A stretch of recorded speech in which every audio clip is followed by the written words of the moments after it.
Israel has sent a delegation to Qatar for talks on Gaza with Hamas. International negotiators are trying to broker a ceasefire. A day ago, Israel alleged the militant group Hamas was seeking unacceptable changes to a US-backed draft plan for a truce. Nonetheless, Israeli Prime Minister Benyamin Netanyahu has boarded a plane taking him to Washington to meet with his American counterpart on Monday. His third White House visit since Donald Trump returned to office. The Qatar talks and the US trip come amid further Israeli airstrikes on Gaza, which reportedly killed 38 Palestinians on Sunday. Before boarding, Netanyahu said he was hopeful the talks with Trump could help bring about an agreement. We're working to achieve this deal that's being talked about on the terms that we agreed to. I've sent a team to the negotiations with clear instructions, and I think that the conversation with President Trump can certainly help to advance this outcome that we're all hoping for.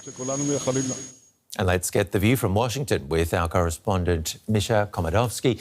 What sort of hopes would you pin on these talks? Well, Ben, you're right. Prime Minister Netanyahu is expected to arrive in Washington late Sunday evening ahead of his meeting with President Trump on Monday. And you're right, this will mark Netanyahu's third visit to the White House during Trump's second term. He was the first foreign leader to visit the residence after Trump came back to office. And before heading to the Oval Office to 1700 Pennsylvania Avenue, he's scheduled to meet with several officials, including Trump's special envoy, Steve Witkoff. And their talks will focus on U.S. proposals for a post-war plan in Gaza. And then Netanyahu is expected to talk with Vice President J.D. Vance, Secretary of State Marco Rubio, and Defense Secretary Hexed. And what follows is a high-stakes meeting with President Trump with quite a crowded agenda. Let's have a look at your report into this visit. It could be quite telling. Donald Trump has often talked Benjamin Netanyahu's language over plans for the Middle East during the Israeli Prime Minister's trips to Washington. Thank you very much. I don't want to be cute. I don't want to be a wise guy, but the Riviera of the Middle East, this could be something that could be so bad. This could be so magnificent. Having a peace force like the United States there, controlling and owning the Gaza Strip would be a good thing. But it's no longer just about Gaza. With each visit Netanyahu makes to the White House, the agenda grows. The agenda is Iran, it's Gaza, it's Syria, it's expanding the Abraham Accords. There's also a hidden agenda. Every time Trump has some kind of trick up his sleeve, so brace yourself for that surprise.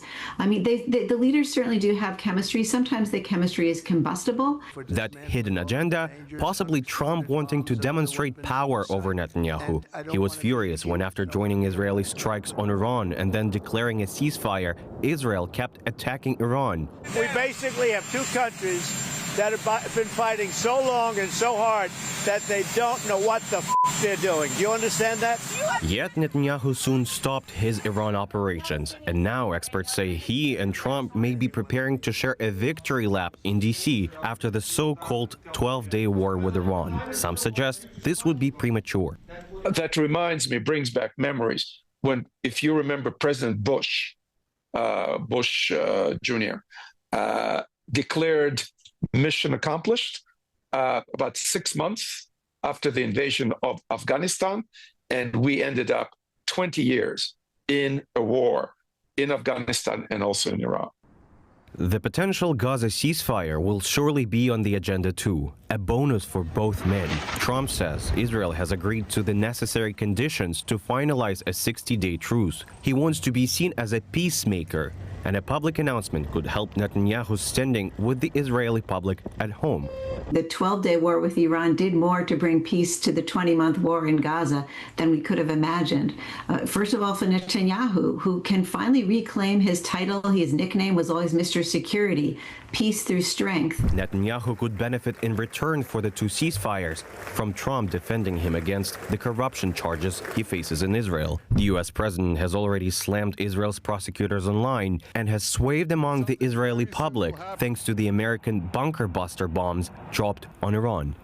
President Trump has what I would call it like the B2 bump in the polls right now. He is more popular in Israel than any other Israeli leader, actually than any leader at all. So Netanyahu has a lot to gain by Trump's endorsement.